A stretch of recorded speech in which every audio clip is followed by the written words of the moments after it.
Dengan kita mengetahui hukum alam, maka semua rahasia sudah terbuka kepada kita. Bahkan seakan-akan hukum alam itu telah menciptakan segala sesuatu. Bahkan ada seorang fisikawan Inggris yang dia dijuluki sebagai Albert Einstein-nya abad 21. Namanya Stephen Hawking. Stephen Hawking ya. Dari Inggris, dia sudah mati beberapa, kalau nggak salah saya tahun 2018 ya dia mati. Itu dia dalam kondisi cacat, tapi otaknya bermain bagus, sangat bagus, tapi kondisi kena penyakit cacat sehingga tidak bisa bicara. Tetapi dibuat komputer khusus, dia bisa untuk berbicara melalui komputer. Dia menulis buku dan rumusan fisika yang paling unik itu justru melalui itu. Ya. Sangat cerdas, pintar sekali. Tapi dia ateis, tidak percaya pada Tuhan. Buku dia yang terakhir dia karang adalah The Great Design atau Tasmim Al-Azim, diterjemahkan dalam bahasa Arab yang pernah kami baca. Dia di situ menyebutkan bahwa kita tidak perlu kepada Tuhan untuk memahami alam ini. Tidak perlu pakai Tuhan. Kita hari ini tidak, kalau dulu orang percaya kepada Tuhan karena mereka enggak paham bahwa hujan itu sebabnya adalah awan, ya. Kemudian awan itu sebabnya adalah hujan itu dibawa dari ada proses dari laut, kemudian ada halilintar yang terjadi pada saat sebelum hujan. Itu semua adalah bukan karena Tuhan, tapi adalah karena terjadinya benturan ion-ion macam-macam. Sekarang kita sudah tahu. Kalau kita sudah tahu, nggak perlu lagi pada Tuhan. Dulu orang nggak tahu apa-apa, ya bilang bahwa halilintar itu adalah merupakan penjelmaan Tuhan atau Tuhan sedang marah. Sekarang kita sudah tahu, nggak ada hubungan dengan Tuhan, dia bilang. Jadi kalau begitu, untuk memahami alam ini nggak perlu lagi pada Tuhan. Sudah cukup mengetahui hukum alam itu, sebab akibat itu semua, ya udah selesai urusan. Saudaraku yang dimuliakan Allah, ini adalah logika yang sangat pendek sekali. Logika yang sangat pendek sekali. Kenapa kita katakan logika yang sangat pendek? Kalau seandainya sudah diketahui sejak zaman dulu hukum gravitasi. Gravitasi sudah diketahui, misalkan masa Newton dulu sudah diketahui, ya, bahwa setiap pergerakan benda itu, berbenturnya sebuah benda, bergeraknya sebuah benda itu gara-gara hukum gravitasi. Apakah hukum gravitasi itu yang melahirkan adanya benda? Enggak.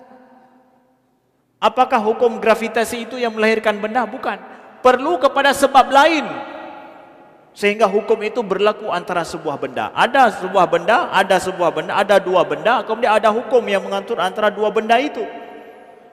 Maka hukum itu sendiri enggak mampu untuk melahirkan benda. Jadi perlu kepada sebab yang lain di luar daripada hukum alam.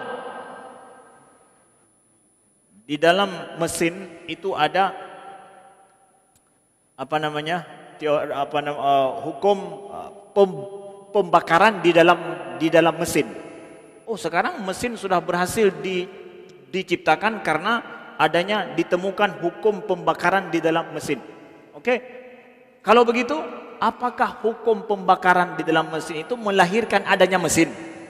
Atau perlu kepada orang yang merakit mesin dulu, baru kemudian hukum itu berlaku dalam mesin? Perlu yang merakit mesin dulu, baru hukum itu berlaku.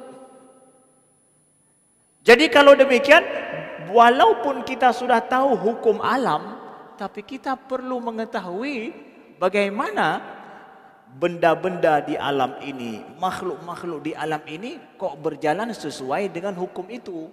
Siapa yang mengatur itu? Perlu lagi kepada pemikiran selanjutnya. Kalau begitu, saya mesti mengetahui rahasianya itu siapa yang menjadikan itu semua. Siapa yang menjadikan itu semua? Ya, oke, sekarang kita sudah tahu bahwa jarak antara matahari dengan bumi berapa, Merkurius, Venus, bumi, Mars, Jupiter dan yang lain, semuanya jarak, ya. Kemudian kita sudah tahu bagaimana peredaran yang terjadi itu sesuai dengan hukum Kepler misalkan, ya. Memangnya ketika kita sudah tahu hukum Kepler, kita tidak perlu tahu lagi siapa yang menciptakan bumi. Kenapa? Ya, kita sudah tahu bagaimana peredaran bumi. Kan hukum itu nggak melahirkan adanya, nggak bisa melahirkan bumi. Kita mesti mengetahui siapa yang menciptakan bumi, yang berjalan sesuai dengan hukum Kepler. Kan begitu. Nah, beginilah saudaraku yang dimuliakan Allah. Pada saat para saintis hari ini mereka membaca alam ini, mempelajari alam, jauh daripada keimanan akan keyakinan akan adanya Tuhan, mereka akhirnya berpikir bahwa ketika mereka sudah mendapatkan hukum alam, udah Tuhan itu nggak perlu kita pakai lagi. Kemarin di Tunis ada seorang ilmuwan Tunis, seorang masih muda sekali seorang wanita namanya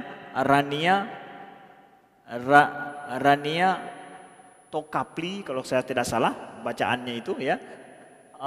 Itu dia adalah ilmuwan antariksa yang sangat terkenal di Tunis. Ilmuwan antariksa yang kalau tidak salah dia sudah naik ke luar angkasa. Dalam pertemuan sebuah televisi di Tunis kemarin, dia di akhir pertemuan itu dia mengatakan bahwa semakin banyak saya mengetahui tentang antariksa, memeriksa semua jagat raya ini, semakin saya paham akan pencipta. Waktu kecil dia bilang, waktu kecil saya membaca tentang wasyamsi waduhaha wal qamari idza talaha, ya. Dia baca Al-Quran itu waktu kecil dia bilang, mungkin waktu besar sudah enggak ada baca-baca lagi, udah sibuk dengan sayun. Dia ingat waktu kecil dia baca demi bulan, Allah bersumpah demi bulan, bersumpah demi matahari, bersumpah demi bintang.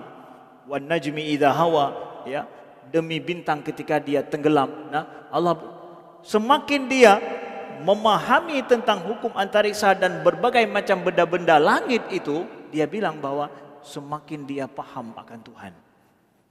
Semakin dia merasa dekat dengan Tuhan.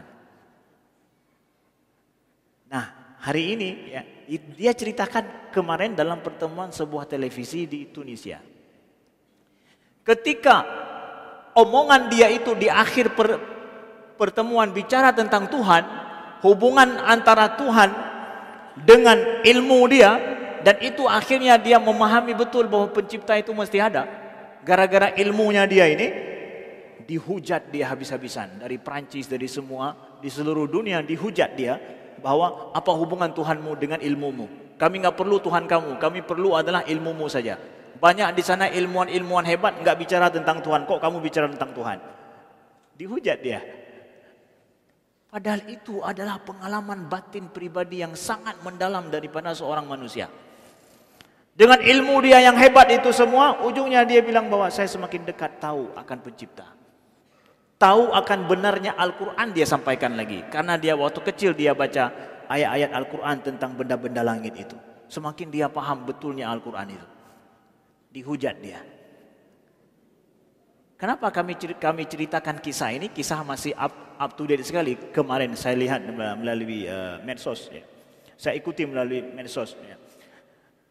Saya ceritakan kenapa? Karena ketahuilah, kawan-kawanku kalian yang belajar dalam ilmu sains, ya, betapa sangat diskriminan sekali dalam ilmu sains pada saat para ilmuwan tidak mau dan tidak memperbolehkan Tuhan itu dibawa dalam sains. Sungguh sangat diskriminan sekali. Sungguh sangat tidak demokratis sekali.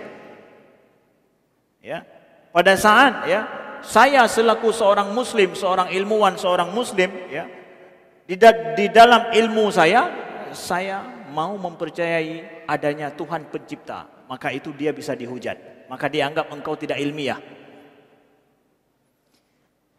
Kalian harus paham, kita harus paham, atau siapapun yang bekerja di bidang sains harus paham bahwa sesungguhnya kalau seandainya kita bicara dan belajar tentang sains hanya berkutat tentang masalah hukum alam saja, tidak lepas daripada itu menunjukkan bahwa akal kita masih sangat pendek sekali. Manusia belum puas. Belum puas, kenapa? Masih ada pertanyaan yang tersisa. Masih ada pertanyaan yang tersisa. yang terus akan dijawab dengan sains ini. Justru sains ini berkembang terus karena ingin mengetahui apa asal usul ini semua. Itu sebabnya makanya sains terus berkembang. Satu. Yang selanjutnya adalah kita kalau mengetahui bahwa dalam ilmu sains ini sungguh sangat diskriminan sekali dan sungguh sangat tidak adil, bahwa masalah iman, keyakinan terhadap pencipta nggak boleh dibawa masuk dalam masalah ilmu, maka kita harus paham di sini. Jangan ajarkan anak kita sejak SD ilmu pengetahuan sains yang jauh daripada Tuhan. Itu penyebabnya. Nggak ada guru-guru bidang biologi yang mengajak untuk membaca ini semua. Begini loh, kata ini diciptakan oleh Tuhan, diciptakan Allah, sehingga dia memiliki rongga seperti ini, paru-parunya seperti ini, dada jantungnya seperti ini, mirip dengan ini, tapi dia bekerja berbeda. Hubungkan itu semua dengan pencipta. Guru-guru kita, maaf, kita ketika diajarkan biologi kah, fisika, kimia, itu semua, adanya hukum-hukum itu semua, hukum Newton, hukum Kepler, bukan hukum Allah yang ditemukan oleh Newton, bukan. Hukum punya si Newton, seakan Newton lah yang buat hukum itu. Saya dulu pikirnya seperti itu ketika diajarkan hukum Newton. Hebat sekali Newton bisa buat hukum seperti ini. Saya berpikir seperti itu. Karena apa? Begitu tidak adanya Tuhan disebutkan dalam masalah ilmu fisika saya belajar sama guru-guru. Maaf. Sehingga anak-anak berpikir, saya berpikir itu adalah Newton yang buat itu. Hebat sekali Newton bisa buat rumus begitu. Padahal itu adalah hukum Allah, hukum alam yang ditemukan saja sama dia. Begitu juga hukum Einstein ya, dan yang lain. Maka dari sini ketika kita paham hari ini ternyata di dunia luar sana, atau mungkin ya semakin tinggi mereka belajar ilmu pengetahuan sains nanti, semakin mereka nggak boleh bicara tentang Tuhan.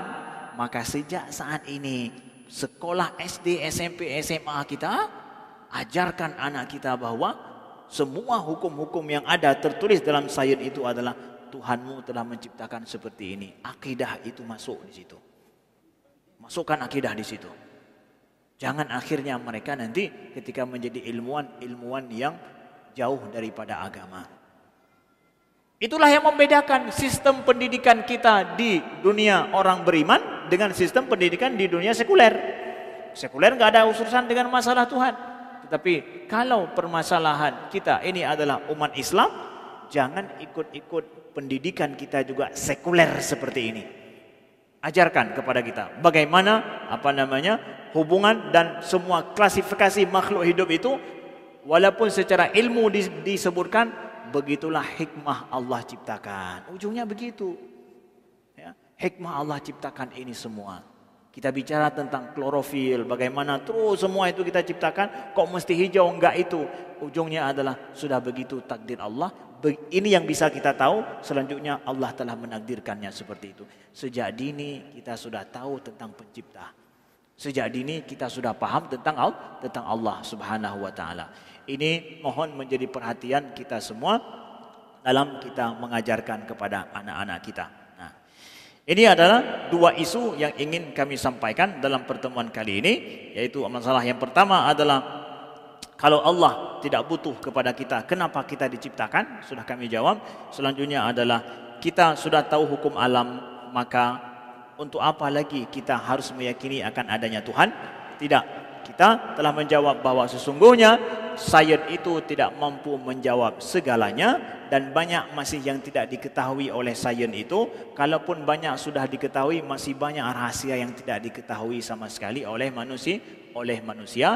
Dan insya-Allah taala Allah akan membuka pintu hati kita. Kalau seandainya kita beriman, justru dengan beriman ilmu kita akan diajarkan lebih banyak oleh Allah Subhanahu wa taala. Yakinlah seorang yang beriman dia sebenarnya memiliki akal lebih daripada orang-orang yang tidak beriman. Nah,